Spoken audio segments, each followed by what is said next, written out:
يا رب قد غفلنا وكلنا طمع في عفو وفي كرم وفي عتاق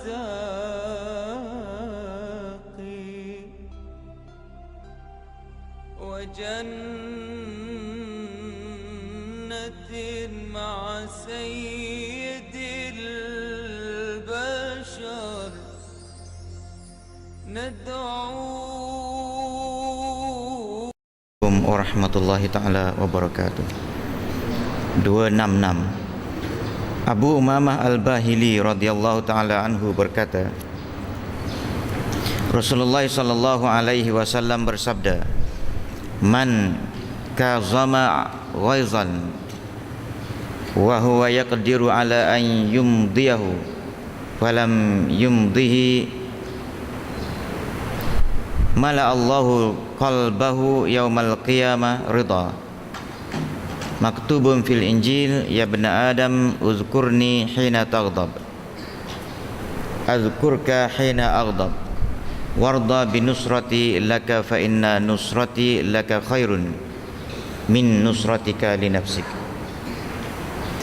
Yang bermaksud, siapa yang dapat menahan marah padahal ia dapat untuk memuaskan marahnya itu, tetapi tidak dipuaskannya, bahkan tetap ditahan atau disabarkan, maka Allah mengisi hatinya dengan keredaan pada hari kiamat.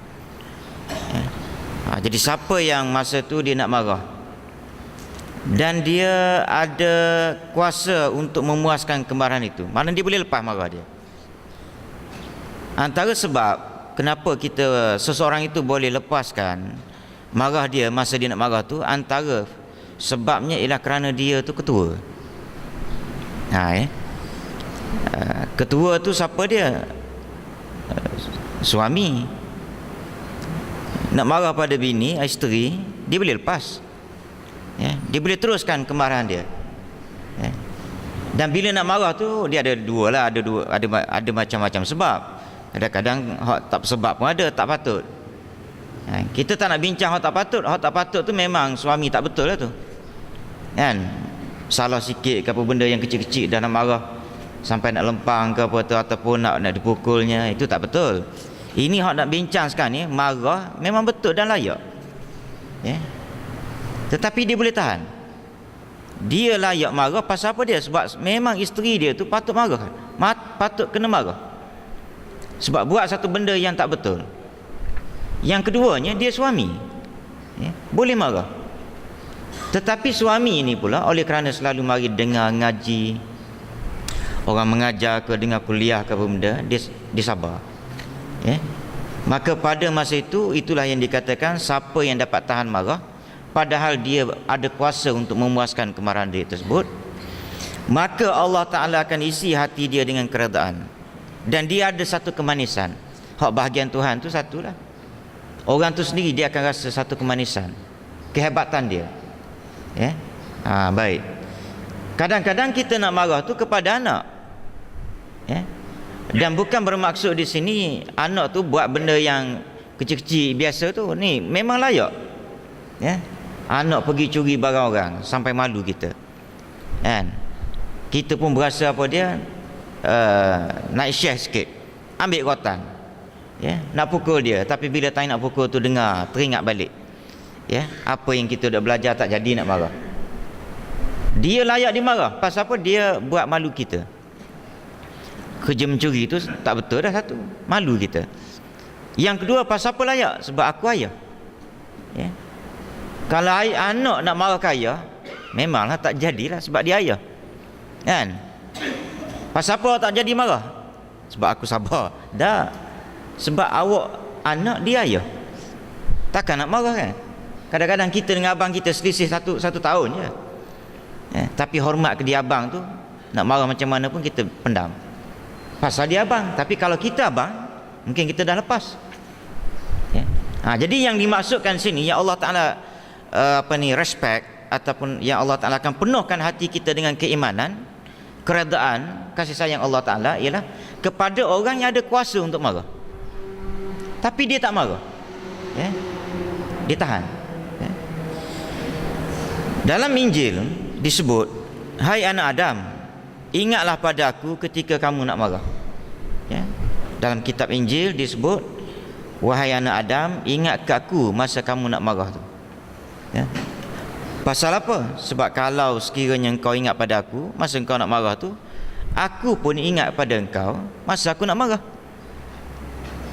Bila Tuhan marah? Kadang-kadang dalam dunia, disebabkan salah kita sedikit, adalah bukan sedikit lah, gini sikit ni Allah Ta'ala pun pejam mata. Kesalahan yang melampau, yang kita pun kadang-kadang atas nama manusia buat salah. Tetapi oleh kerana kita ni ada satu ketika dua, tiga, empat kali ke ataupun banyak kali, bila nak marah ke orang tu kita tahan, dan kerana itulah maka Allah Ta'ala pun ingat kepada kita bila dia nak marah kita. Bila nak marah isteri ke, nak marah pada anak ke, nak marah pada orang pekerja kita ke, mari lambat manjang, naik darah juga kan, tetapi tahan, panggil dia elok-elok, bincang, beritahu. Jadi kalau itulah yang kita lakukan, maka Allah Ta'ala akan penuhkan hati kita dengan keredaan, ketenangan dan keimanan. Dan Allah Ta'ala kata, aku ingat pada engkau bila aku nak marah.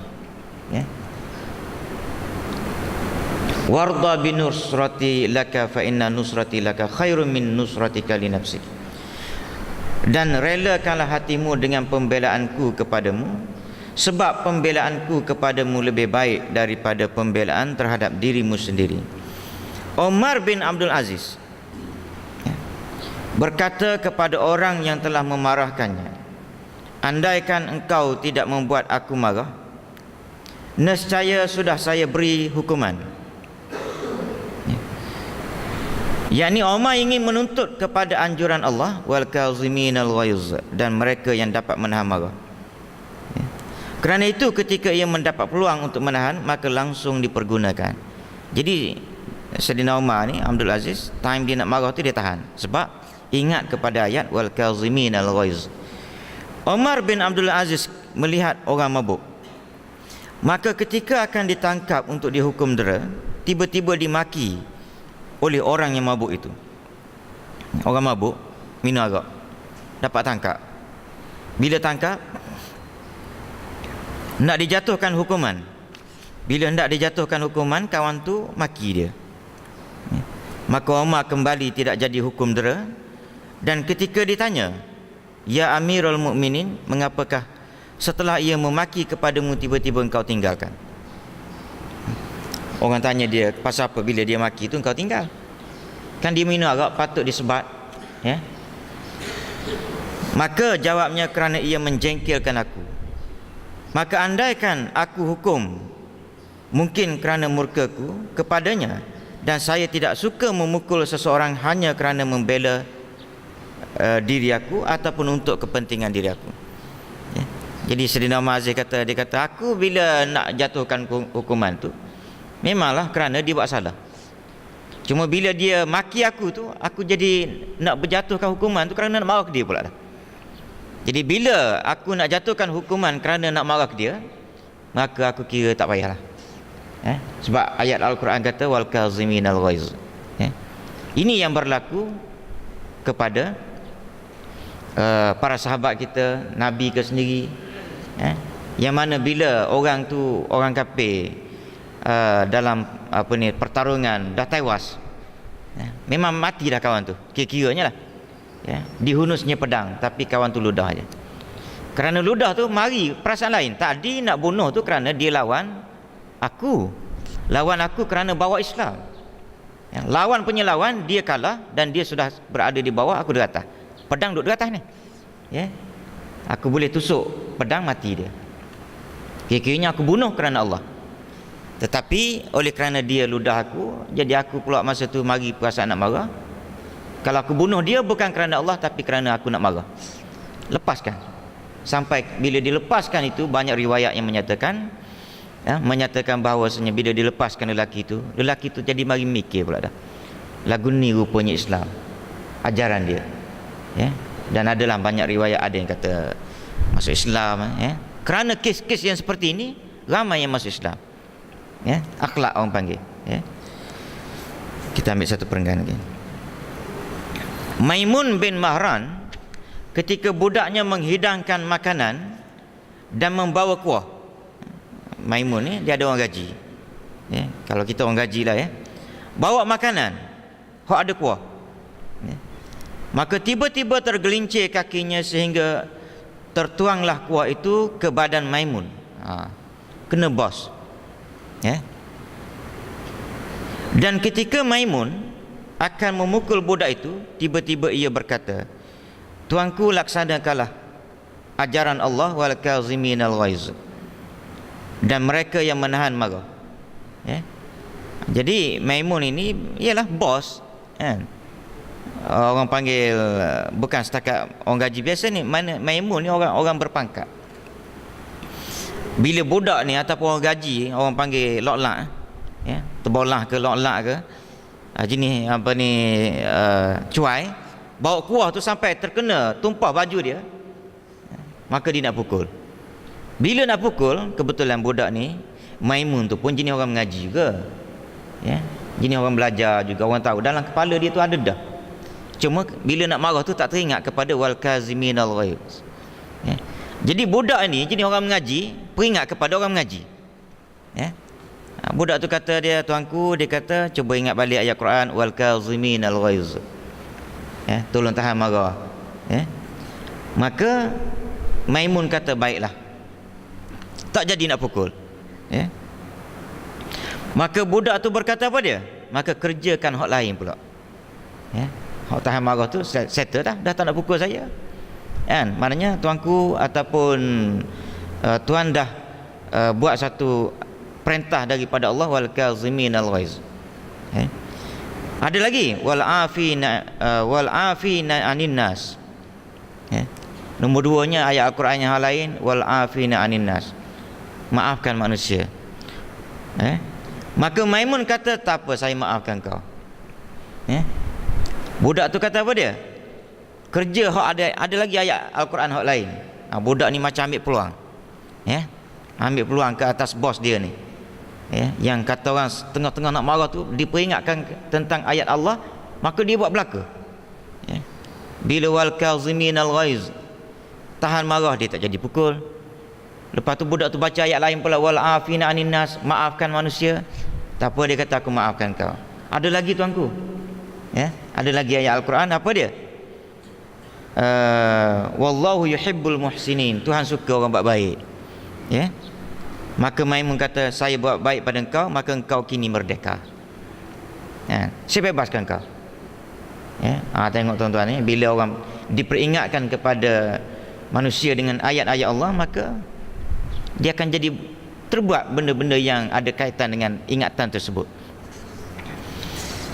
Rasulullah sallallahu alaihi wasallam bersabda, "Man lam yakun fihi thalathu khisal lam yajid ta'mal iman, hilmun yaruddu bihi jahlal jahil, wa wara'u yahruzuhu anil maharim, wa khuluqun yudari bihin nas." Siapa yang tak ada 3 sifat ni, maka tidak merasakan manisnya iman. Pertama, kesabaran untuk menolak kebodohan orang yang bodoh. Kadang-kadang tuan-tuan kita ni, orang ni dia malukan kita, dia bertengkar dengan kita. Pasal apa dia malukan kita, dia bertengkar kita? Sebab dia bodoh lah tu. Ya. Sebab tu kalau kita melayan orang yang buat kerja-kerja jenis lagu ni, kita layan, maka kita pun tak ada dapat kemanisan iman. Jadi kalau kita layan kita dengan kita jadi bodoh. Ya, kena ingat tu. Ada kalanya kita kena layan. Ada tengok keadaan. Kadang-kadang orang ni dia buat kuajar kat kita ke, ataupun dia buat biadab dengan kita ke. Kita kena tanya agak-agak dia buat biadab ni, kuajar ni kerana dia memang kuajar ke, ataupun kerana dia bodoh. Kan?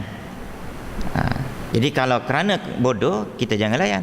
Kadang-kadang ada juga pekerja yang buat orang panggil kurang sopan dengan bos. Ya. Sepatutnya dia kena tahulah aku ni bos. Dia tak boleh cakap macam tu. Tapi kena mikir seorang dia ni bukannya tak tahu aku bos, tapi dia bodoh. Lepas tu kalau kita buat baik, biar dia sampai perangkat dia akan malu seorang. Tapi kalau kita nak tunjuk action kita, banking kita, bolehlah panggil dia sekejap. Nah, ambil duit gaji kau, keluar. Boleh, tapi tak sudah nyanyi ke budak tu, kan? Dia mungkin satu hal pula nak cari kerja lain. Cuba ambil benda-benda yang boleh mendatangkan keuntungan pada kita.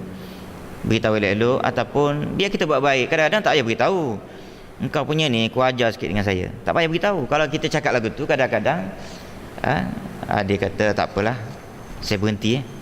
Dah kadang-kadang kita pun susah juga.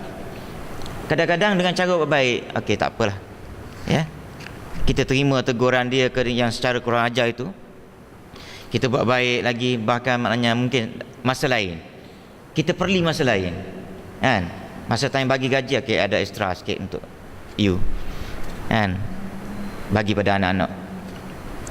Masa tu tuan-tuan tak ada cakap apa pun. Bila buat lagu tu, kadang-kadang pekerja ni pun naik malu seorang, daripada kita duduk berlawan dengan dia sebab dia bodoh. Nombor 2, dan warak yang dapat mencegah daripada yang haram. Warak ni saya dah jelaskan. Warak artinya kita tinggalkan benda-benda yang syubhat, terutama sekali dalam bab makanan. Nombor 3, akhlak untuk bergaul dengan manusia, iaitu dengan masyarakat. Jadi itu pun kita kena jaga. Wallahualam. Kita besok ni saya ingat mungkin lah saya tak ada ni, Isnin, ataupun saya ambil satu lagi sebab ini apa ni, cerita yang agak itu sikit lah. Ada satu orang mempunyai kuda yang sangat dibanggakan. Dia ada kuda. Tiba-tiba pada suatu hari, ia melihat kudanya patah satu kaki, sehingga tinggal 3 kaki. Kuda ni ada 4 kaki, patah satu, tinggal 3. Lalu dia tanya kepada budaknya, siapa yang berbuat itu? Jawab budaknya, saya. Maknanya orang gaji dia jugalah. Boleh jadi adalah silap dia tu, silap orang gaji tadi, sampai maknanya kaki satunya patah. Ditanya mengapa? Jawabnya, supaya engkau risau. Maknanya budak ni pun memang dia macam sengaja lah ni.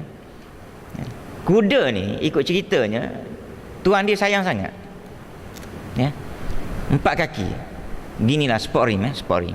Kita ada kereta, kan, sport rim baru beli, ada orang gaji, kan, tayar pun baru, baik. Jadi ditanya mengapa? Supaya engkau risau.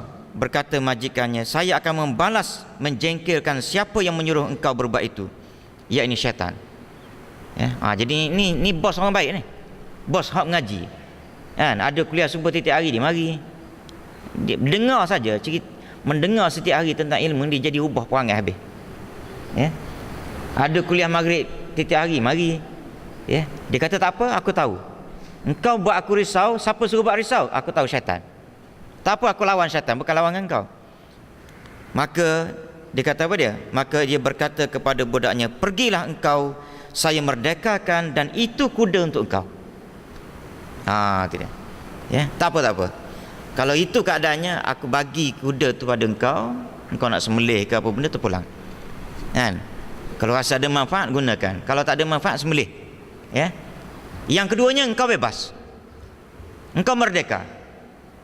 Bukan senang nak merdeka, kan? Macam kita lah, ada orang gaji ambil daripada Indonesia, tak, bayar 4-5 ribu, kerja 2-3 bulan, tak, kadang-kadang kita tengok dia ni teringat ke anak dia kampung. Kita dah habis duit ni, maka tuan-tuan, atas apa jua sebab lah, ataupun sebab macam ni ke, kita boleh lepaskan dia, tak apalah, awak nak balik-baliklah, ambil pasport. Lebih kurang gitulah, lebih kurang dengan budak ni, kalau kita boleh buat, itu hebat lah. Jadi ini tuan-tuan, nak cerita bab marah ni. Dia punya ni berasa nak marah lah, sebab dah kuda yang dia sayang, kakinya dipatahkan oleh dia punya pekerja. Wallahualam. Pengumuman ni 13 hari bulan ni, TV Al-Hijrah dia ada nak buat rakaman di studio dia lah. Jadi kalau ada siapa-siapa di kalangan kita yang nak pergi ke sana, untuk muslimin daftarkan nama dengan Haji Rahmat, untuk muslimat daftarkan nama dengan Hajah Zainab. Itu dia. Yang keduanya, lepas ni jemputlah makan, ada jamuan sikit, itik campur ayam goreng, ayam kampung goreng. Kena announce menu dia tu. Jadi untuk akhirnya saya jemput imam baca doa sikit hari ni.